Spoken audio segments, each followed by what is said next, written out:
Welcome to the dark and chilling world of Sinister Diaries, where nightmares come to life and spine-tingling tales unfold.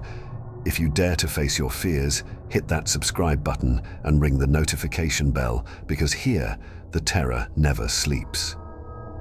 Part 2.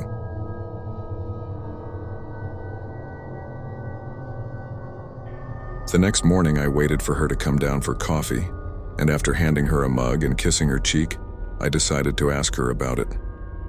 "What was that about last night?" I asked, keeping my tone light so I didn't offend or embarrass her. She frowned over her cup of coffee, shaking her head like she had no clue what I was referring to.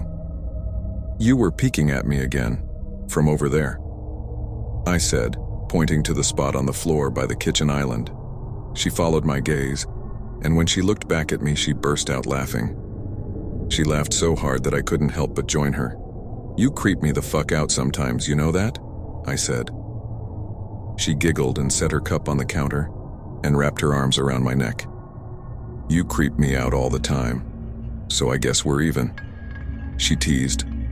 We said our goodbyes and left for work. As I drove, I kept thinking about how creepy it had been seeing her grinning at me from behind the island like that. The sounds her hands made on the floor as she crawled away. I told myself she was just trying to be silly, just trying to join me in my love of all things horror. It's not like I was afraid of her, but it still didn't sit right with me. I started seeing her peeking at me more and more. Sometimes she'd be peeking out from behind the couch or living room curtains. Once she even managed to get inside her grandmother's old trunk that sits at the foot of our bed. I might not have even known she was there at all had the trunk's old hinges not given her away. She'd had the lid propped up just enough so that only half of her face peeked through. She'd been grinning like an excited toddler. It was unnerving. I didn't even know what to say to her. All I could do was stare. When I finally found my voice, I asked her why on earth was she doing this. She didn't answer, but she had slowly closed the lid, shutting herself inside the trunk. I just walked away feeling disturbed. I didn't understand why she was doing it, but it clearly made her happy. I just hoped she would tire of the game quickly. Lynn didn't peek at me for the next 2 weeks. I started to think she was done with her weird prank, and I was relieved. We were watching a show on Netflix one night, and I jokingly said that I hadn't seen her peeking at me lately, and that she must have given up on her spy game. She looked up at me with a small smile and said, "Maybe I've just gotten better at it." I didn't say anything, but I wondered whether or not she was joking. For the next few days, I couldn't stop thinking about what she'd said. Was she still peeking at me when I wasn't looking and I just hadn't noticed? And if so, what the hell was she getting out of this? I started to feel paranoid, constantly checking whether she was watching from around the corner or behind a door. I was jumpy whenever I was home, and she wasn't in full view of me. I felt stupid and a little crazy. But after a few weeks without another incident, I began to relax. I stopped checking behind furniture and walls and told myself it was just a bad memory. Then a few days ago, things got so much worse. Lynn left to go to a friend's, and I lounged on the couch and played a couple games on my laptop. Around 9 p.m., I hopped in the shower, and as I was washing the soap from my hair, I felt that awful feeling that I was being watched. I slowly opened my eyes and almost had a fucking heart attack. Lynn was peeking from behind the shower curtain. Her entire head stretched into the shower, leaving just her body outside. Her long, dark hair hung against the curtain, the ends dripping with water. Her mouth hung open in a terrible grin, eyes wide and red, as if she hadn't blinked in a while. I screamed and jumped back against the wall. She didn't move, nor did her smile waver. Her makeup ran down her cheeks in 2 black streaks. She looked giddy and completely deranged. I was fucking terrified. We stood like that for a few moments, neither of us saying a word. Finally, after what felt like forever, she slowly pulled her head back out of the shower, and I watched her blurry figure through the curtain as she moved backwards towards the bathroom door. A second later, the bathroom door slammed shut, hard enough to rattle the mirror. I screamed again and jumped out of the shower to lock the door. I stayed inside the bathroom for over an hour. Maybe I overreacted to some of you, but joke or not, I wasn't going to put up with the crazy shit anymore. That's what I kept telling myself as I paced in my bathroom, stopping to listen at the door every few minutes. Suddenly, I heard a muffled sound and I pressed my ear against the bathroom door, straining to listen. I couldn't hear anything, but I envisioned Lynn standing on the other side of the door, giggling at her joke. I felt a surge of anger. I was beyond pissed at being made to feel scared in my own house and made to hide in the bathroom for an hour. All for what? Some joke? If it was a joke, it was an awful one. "What the fuck, Lynn?" I snapped. This shit is getting really fucking annoying. I waited for her to apologize or to call me a jerk, but instead I heard a faint moan, so quiet I wondered if I heard it at all, and then complete silence. "Lynn?" I called out, not able to even hide the shakiness in my voice. I got no response, just my own heavy breathing. "I swear to God, just fucking stop it," I yelled, pounding my fist on the door. I waited for her to cuss me out, something I would expect from me talking to her like that. I never screamed at her before, but there was nothing, just the occasional drip from the shower head. I won't deny that I was scared, too afraid to open the damn door and face my own wife. I waited another 30 minutes or so, which feels like a fucking lifetime when you're scared. Finally, I decided I wasn't going to spend the night hiding in my bathroom, so I got down on my knees and peered under the door. I almost expected to see her face peeking back at me, but thankfully I didn't. I could see straight down the hallway to the top of the stairs. But no Lynn. I didn't know if I should be happy about that or not. I looked for a few minutes, waiting to see her head pop up over the top step, but it never came. I stood up, my hand hovering over the door, and mentally prepared myself to open it. I slowly turned the lock with shaky fingers and was about to yank it open when I heard a sound that still makes me feel nauseous when I think about it. A moan louder than before, but this time I was able to tell just where it was coming from. I turned my head to the closet door as if in slow motion and locked eyes with my wife, who was peeking out at me from the slight gap. Her eyes were still wide as ever and her mouth was hanging open in the most grotesque, gaping smile I'd ever seen. I didn't even scream. I was too scared for even that. Her hands were clasped to her chest, body trembling with sheer delight as if she could barely contain her excitement. A short, raspy moan bubbled up from her throat, deep and raw, sending a shiver through my entire body. Somehow I found the ability to pull the bathroom door open and ran as fast as I could all the way down the steps, snagging my keys and phone from the table in the living room before running outside to my car. I could hear her shrill laughter behind me, but I didn't hear her getting closer. I didn't bother shutting the front door. I drove away from the house faster than I legally should have, shivering the entire time, either from fear or the cold, maybe a little of both. I hadn't grabbed a coat or even a pair of shoes. I was still in my boxers and my hair was still damp. I drove straight to my brother Chris's house about 40 minutes away, ignoring any and every call and text I got. I didn't check my phone until I was safely parked in my brother's driveway. Lynn had called 4 times and sent a flurry of texts, all wondering where I'd gone and why I left like that. I threw my phone at the dash in a rage, furious at her nonchalant attitude. My brother and his wife were surprised to see me, especially dressed in just a pair of boxers, but told me to stay as long as I needed. Chris lent me some clothes and asked me what happened.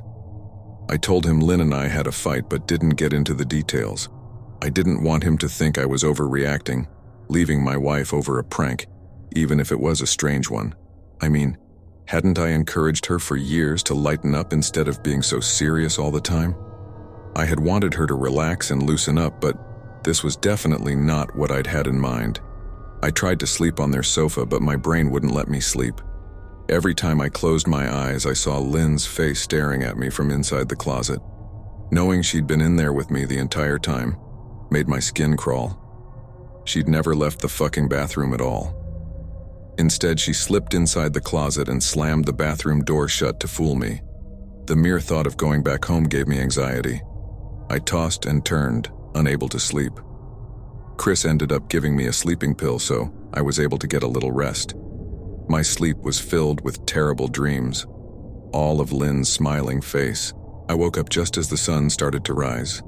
My sore body ached from the sofa and I felt drained. I knew I'd have to call Lynn at some point, but I didn't know what to say to her. I wouldn't be going home unless she gave me her word she'd never do any more creepy shit. I just wanted my wife back. Her normal, serious self never looked so good to me. I was contemplating calling her and telling her that, when that familiar feeling came over me. I was being watched. I was staring at the ceiling, my heart in my throat. I didn't want to look away, but the longer I ignored the feeling, the worse it got. My eyes drifted away from the ceiling almost on their own. Her face was pressed up against the window beside the couch, staring down at me with that same gaping smile. Drool dribbled down her lips, leaving 2 long streaks down the glass. I didn't know how long she'd been there, but something told me she'd been there quite a while, possibly all night. I didn't bother screaming, though I was afraid anger trumped any fear I felt at that moment. I jumped up from the couch and pounded my palm against the glass. "Lynn, are you crazy? What the hell is wrong with you? Just go home," I shouted. "Now!" She didn't move, and her ghastly expression never changed. If anything, her smile only grew, as if she had never been more elated. I could hear Chris and his wife moving around upstairs, as if Lynn could hear them from her place outside. Her head twitched slightly in their direction, and she began to close her mouth slowly. Chris called my name from upstairs, obviously concerned. I turned to see him and his wife Rebecca hurrying down the steps. When I turned back to the window, Lynn was gone. The only sign she'd been there at all was the 2 streaks of drool still dripping down the glass. I tried explaining to Chris and Rebecca about waking up to see Lynn watching me through their window. They were skeptical. Who wouldn't be?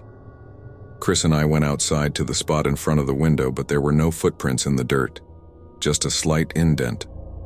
Animal probably, Chris guessed, and I didn't argue. He and Rebecca assumed I dreamt the entire episode, but they didn't understand, and I was too tired to explain it to them. I called out of work that day and turned my cell off. I didn't want to face Lynn. Just talking to her was too much for me at that point. I really started to believe something was irreversibly wrong with her, that no matter what promises she made, we'd never be the same again. The thought saddened me to my core. I cried most of the morning. By noon, I figured I was ready to confront her, give her one last chance to explain herself. I could at least give her that after 6 years, I told myself. I turned my phone on and saw the dozens of texts she'd sent, all from a seemingly concerned wife. "Can we talk? I love you. Please call me. I'm really worried. Can you answer? Just come home." And more of the same. All texts telling me she loved me and she wanted me home. How worried she was. Not a damn one addressing the crazy shit she pulled. Like she hadn't been acting like a character from a Stephen King book. Even her texts were different. She normally texted novels just to tell me to pick up a loaf of bread. You'd think she'd have more to say to me after her bizarre shenanigans. I know it probably seems childish to some of you who are miles away from this situation, but if you saw the way Lynn had looked at me, how she scampered away on all fours like some wild animal, grinning at me from inside the closet like a lunatic, then I think you'd find my reaction was warranted. I ended up staying with Chris and Rebecca for another night. I didn't wake up yesterday until afternoon, and thankfully, I didn't see Lynn's face watching me through the window. I don't want to pry because it's not my place, but is this fight something that can be mended? Rebecca asked. She'd made us both a sandwich for lunch, and I knew she wanted to breach the subject without seeming to be nosy. I don't know. She's like a different person, I said, choosing my words carefully. I still wasn't ready for her or Chris to know the full extent of the batshit craziness I had been dealing with. People change, Ben. But she's still the same woman you married. Maybe you both just need to talk through your issues. Whatever's going on, I'm sure it can be fixed, she said, ever the peacemaker. I think it's beyond that now. I don't think talking would help. I just don't trust her, I said. The words stung in my heart. I missed and loved my wife. But how could I live with someone like that? Living in constant fear didn't sound too appealing. Lynn loves you. She has to be absolutely crushed, she said. I don't know about that, I said. Well, she certainly seemed like it to me. I've never seen her so upset, very much unlike the Lynn I know, Rebecca said, shaking her head sadly. It took a full minute for her words to really sink in, and when they did, I felt dread worming its way through my skin. Wait, what do you mean? You saw her? You saw Lynn? I asked, my mouth suddenly dry. Rebecca nodded casually as if that fact wasn't nightmare fuel. Maybe for her it wasn't. She stopped by this morning just after Chris left for work, she said, cleaning the plates from the table. I didn't see her car though. Maybe she took an Uber or something. Beck, what did she say? Did she come inside? I asked, sweat starting to break out on my forehead. I began looking around, examining corners as though a predator lurked behind them. No. She just asked if you were awake yet, and I said that you weren't. I asked if she wanted me to wake you, but she said no, just said to let you sleep, she said as she washed the dishes. That's all? She didn't say anything else? I asked. No. She looked awful though, like she hadn't slept in days. I think you should call her. I got up from the table and thanked Rebecca for lunch. I felt a little bit better at the knowledge that at least she hadn't come inside. Still, I needed to double-check that the doors were locked. I sat for a while trying to figure out what to do next. I didn't want to go home, but I felt that I owed it to Lynn to help her if I could. Hadn't I swore an oath to love and honor her through sickness and in health? Clearly she was very sick. If she was sick, which I truly believed she was, I had to try and get her the help she needed. But I didn't even know where to start. I didn't want to call the police. And besides, what the hell was I going to tell them? That my wife was peeking at me? That she was being creepy? As bizarre as she'd been, she still hadn't committed any crime. Not yet, anyway. The police would have probably said that I was overreacting. But this wasn't some prank, it felt wrong. Dangerous even, like something sinister lurked beneath her smile. I knew as her husband I was well within my rights to have her committed. But what if she simply acted normal in their presence? She'd obviously been able to fool Rebecca into thinking she was just a concerned wife. As long as the doctors didn't find her a danger to herself or others, they'd have no choice but to release her after 72 hours. I felt lost and overwhelmed. So I did what any husband in my position would do. I called her mother. I didn't want to, believe me. Her mother, Marianne, and I were never on the best of terms. We'd never fought or anything like that. She just wasn't a very warm person and wasn't really easy to get along with. She hardly ever smiled, and when she did, only her lips would move into a thin-lipped smile, leaving her eyes as blank as before. She gave off this aura that felt like she was permanently on the offensive. I'd only met her twice, and both times were for such short visits. I got the impression she didn't approve of me for her daughter. Lynn always ushered us out quickly, as she didn't want me to feel uncomfortable, which I was grateful for. Being in her mother's company felt almost unbearable, like walking on glass. I was glad when we moved 3 states away, so we didn't have to see her often. I was happy to avoid the woman, but I needed her help. I really didn't want to talk to her at all, but I had to talk to someone, and someone who knew Lynn better than I did. So I grit my teeth and did what I had to. Yes, she answered, already sounding irritated. Marianne, it's me, Ben. Do you have a minute to talk? I asked. I could hear her cluck her tongue in irritation. I'm in the middle of writing some checks, but if you insist, I suppose I can spare a moment. What is it that you want to discuss, Benjamin? She said coolly. It's about Lynn. She's been acting strangely, and I was wondering if you had any idea whether there was something. I was quickly interrupted.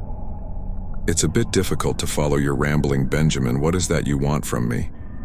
She asked. I could almost see her standing there in her thin sweater and slacks, tapping her fingernails impatiently on the table. I wanted to know if you'd ever noticed any odd behavior, or possibly any mental health issues, I asked. There was a long, uncomfortable pause that I couldn't tell was because she was just thinking or something else. Finally, after a few seconds, she spoke. I'm not sure if this is one of your jokes, Benjamin, but if so, I don't find the humor in it. Now, I do have business to attend to, as I've said, so if you don't mind, she said, but I cut her off before she could get rid of me. Marianne, it's not a joke. I'm sincerely concerned about Lynn's mental health. Her behavior has been very erratic lately. I'm very worried about her, and I figured as her mother, you would be as well, I said, my frustration evident in my voice. And that concludes another chapter of Sinister Diaries. We hope you survived the ordeal and that your nightmares are just beginning. If you enjoyed this tale of terror, don't forget to like, share, and subscribe for more spine-chilling stories. Remember, the darkness is always watching, so until next time, sleep tight.